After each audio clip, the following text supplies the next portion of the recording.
Hello， 大家好，我係小星啊。今日同大家分享呢係 LD 打咗一場 Shop Battle 2嘅冠軍嗰條影片呢，之後再上載俾大家睇。我覺得係相當精彩嘅。咁我就係用6白嘅牌組啦，咁對面係用一個藍綠嘅快攻嘅。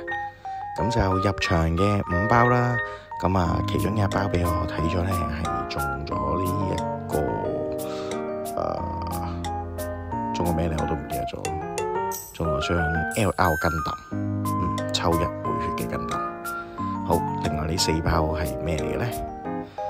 睇下先，好似有張閃地，係啦，冇錯，係有一張閃地。仲有2張奧黛麗係咪？一張、2張，仲有漢堡包，係啦 ，P 西，咁啊，魔靈，係啦，有閃地嘅炸骨頭，仲有第2部魔靈。呢4包都 OK 啦，還好，都叫做有啲用。係啦，咁我哋嚟緊呢就睇重頭戲啦，就係3包，分別係 Shop Battle 2嘅參加獎啦，跟住 G Generation 嗰個遊戲嘅合作，呢個係 Extra Base 嚟嘅。喂，好似係我最中意嘅 Freedom 喎。冇錯，真係中咗 Freedom。我個頭呢，我覺得最靚呢就係呢架 Freedom， 亦都係我最想要嘅一個 Extra Base 嘅地嚟嘅。欣賞下先，哇，真係好靚嘅 Freedom。好啦，跟住我哋睇下個入場嘅 Shop Battle 2會中啲咩呢？ OK， 係古華多羅啊。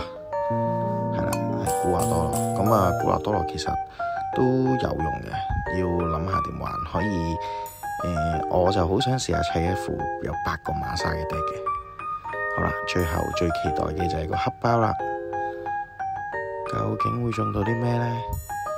睇下先，係機嚟嘅，哦，係 Mark II 啊。泰坦斯嘅 Mark II 高達，咁啊，其實泰坦斯嘅 Mark II 高達都要諗一諗點樣用。重高達好想玩嘅，咁但係藍白嘅卡組都要研究下，因為其實泰坦斯嘅機都算多嘅，咁啊可以再諗一諗啦，睇下點玩。好啦，跟住就睇下邊一個有咁好彩啦，因為我冇玩呢個 SD 根揼嘅，所以呢個 SD 根揼嘅曲就送俾第一個睇到嘅朋友啦。好，快啲入咗佢啦！佢係一張抽卡券嚟嘅，記得唔好走住啊！要撳埋 like 啊、訂閱同埋鐘仔先走啊！拜拜。